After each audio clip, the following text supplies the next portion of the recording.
হঠাৎ মাথা ব্যথায় চোখ খুলে রাখা দেয়, মাথা ধরে যে ধপ করে বিছানায় শুয়ে পড়ল। এত বড় বাড়ি, এত মানুষ, অথচ কারো কাছে ঝান্ডুবাম নেই। সে যাওয়ার জন্য পা বাড়াতে সায়ন রুমে প্রবেশ করলো। আর একটুর জন্য ধাক্কা লাগেনি দুজনে। তাকে রুমে দেখে সায়ন ভ্রু কুচকে জিজ্ঞাসা করলো, আমার রুমে কি? স্বর্ণ বলল, চুরি করতে এসেছি। সায়ন বলল, রুমের মালিক কে নাকি? স্বর্ণ বলল, নিজের জিনিস কেউ চুরি করে নাকি? সায়ন হেসে ফেলল, দরজা দিয়ে মাথা বের করে আশেপাশে তাকিয়ে কেউ আছে কিনা দেখে আস্তে করে রুমের দরজা আটকে দিল।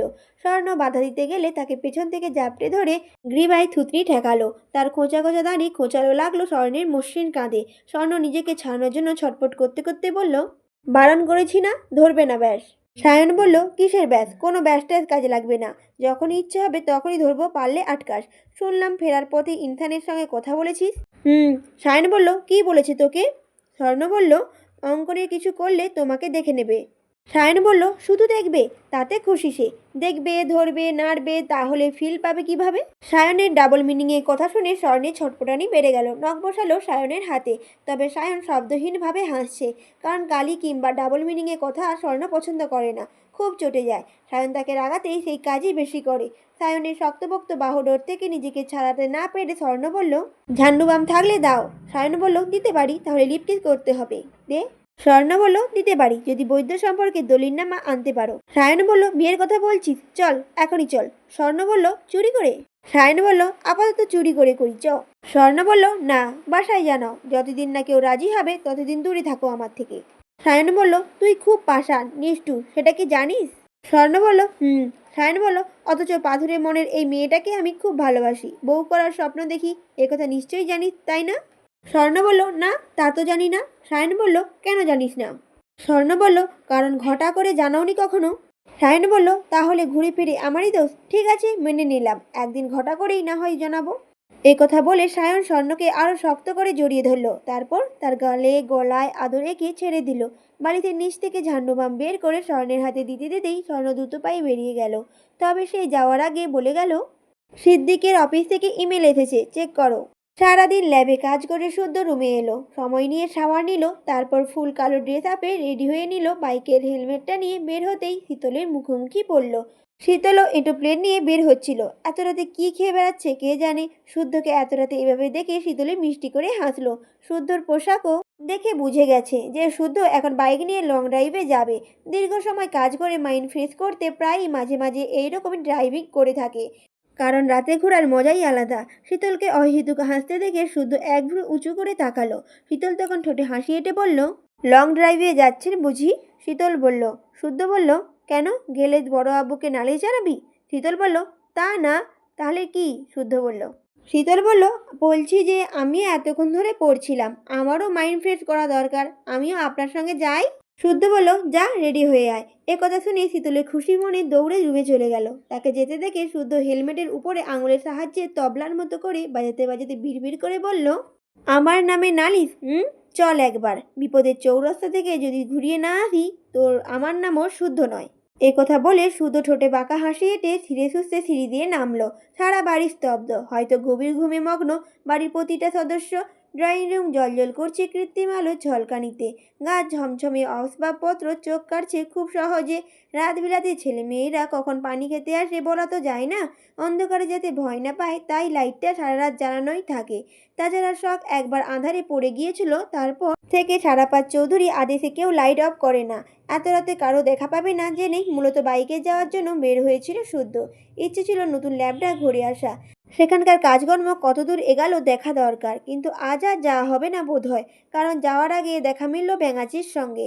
সে কি আর জানতো ব্যাঙাচি দিনের মতো মধ্যরাতেও টই টই করে ঘুরছে, একা একা প্লেট হাতে করে কী সব খেয়ে বেড়াচ্ছে। তাকে নিয়ে তো আর ল্যাবে যাওয়া যায় না। যদি নিয়ে যায় প্রশ্ন করতে করতে আধমরা করে ফেলবে। আধমরা করলেও ছাড় দেবে না বলে মনে হয়, বরং পাশে বসে ঘ্যান ঘ্যান করবে। এই শুদ্ধ ভাই আধমরা কেন হলেন? এক্কেবারে শহীদ হলেন না কেন? শহীদ হতেও তো পারতেন। শীতল একটু ঘাড়তেরা, একথা তার অজানা নয়। তাদের দাদি যেন এমন ছিল, শীতল চেহারাও পেয়েছে। দাদির মতোই তার চেহারাখানা নাকি শীতল করার মতো, তাই দাদা যার নাম রেখেছিলেন শীতল। তবে তার ভাষ্যমতে এ বড় একটা মস্ত ভুল করেছেন দাদাজান, কারণ স্বভাব ও চালচলন অনুযায়ী তার নাম রাখা উচিত ছিল মাথামোটা ব্যাঙাচি। চৌধুরী নিবাসে তারা মোট 7 ভাই বোন। ছোট ভাই বোনেরা সায়নের তুলনায় তাকে একটু বেশি ভয় পায়।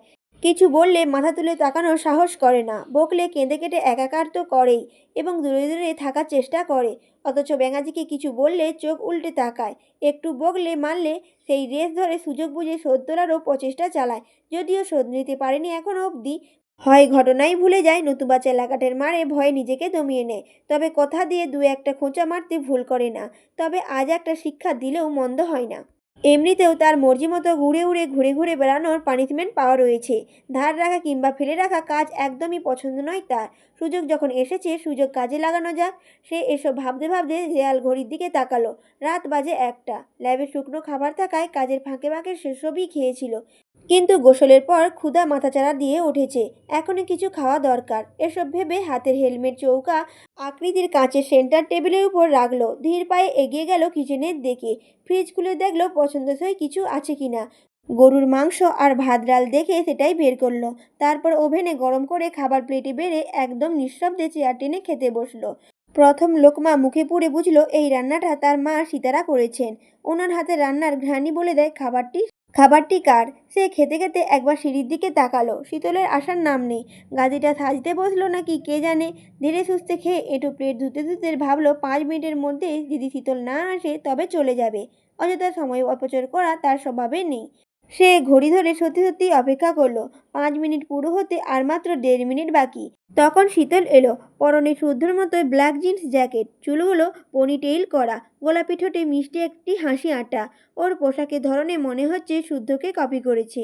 শুদ্ধ তার আপাতমস্তক দেখে ধমকে ওঠার আগেই শীতল বলল, শুদ্ধ ড্রাইভিং পার্টনার শুদ্ধর মতোই না হলে চলে? অত বড় স্পৃহা, তার সামনে দাঁড়িয়ে তার নাম ধরে কথা বলছে। না, এর শিক্ষা পাওয়া ফরজ হয়ে গেছে। শুদ্ধ মুখে কিছু বলল না, শুধু তাকিয়েই রইল। মুখভঙ্গি দেখে বোঝার উপায় নেই তার মনে কি চলছে। শীতলের খুশির অন্ত নেই। রাতের বেলা বাইকে করে ঘুরে বেড়ার আনন্দই ভুলে বসেছে। বলির পাঁঠাকেও বলির আগে সেবা যত্ন করা হয়, এরপর এক কোপে। যদি শুদ্ধ তাকে বলি দিতে পারবে না, তবে আধমরা করাই যায়। শুদ্ধ বকছে না দেখে সে আরেকটু সাহস পেল। দাঁত বের করে হেসে হাতে হেলমেট দেখিয়ে বলল, মাথায় হেলমেট থাকলে কেউ চিনবে না, চলো যাই। শুদ্ধ বলল, চেঞ্জ করে আয়। শান্ত কণ্ঠে কঠোর আদেশ। তবুও শীতল দমল না, বরং জেদ দেখিয়ে বলল, না। শুদ্ধ বলল, তাহলে যেতে হবে না। শীতল বলল, সেম সেম হলে কি হয়? শুদ্ধ জবাব দিল না, তবে ওয়ার্নিং ছাড়া 10 থেকে উল্টো করে গুনতে শুরু করলো। হঠাৎ 10-এর মধ্যে যেতে হবে, নয়তো যা ক্যান্সেল। অগত্যা শীতল বাধ্য হয়ে রুমে গেল। তবে যেতে যেতে শুদ্ধকে কিছু গালি দিতে ধুতে ধুতে গেল।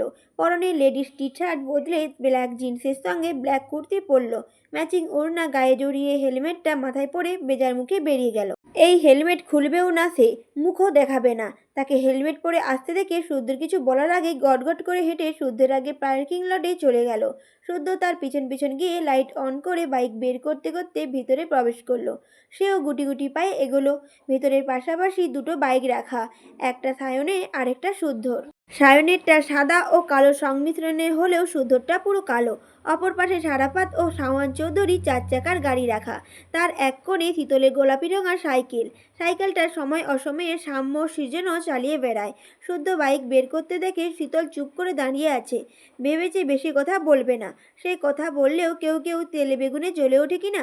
কিন্তু হঠাৎই একটা চিন্তা তার মাথায় টোকা মারতেই সে ফট করে বলে বসল, ভাইয়া, বাইকের শব্দে বাড়ির সবাই ঘুম ভেঙে গেলে কি হবে? শুদ্ধ বলল, চোর ভেবে তেড়ে আসবে, দুঘা বসাতেও পারে। শীতল বলল, শব্দ ছাড়া বাইক বের করা যায় না। শুদ্ধ বলল, যায়, এদিকে আয়, বাইকটা তোর মাথায় তুলে দেই, তুই মাথায় করে গেট অবধি নিয়ে যা।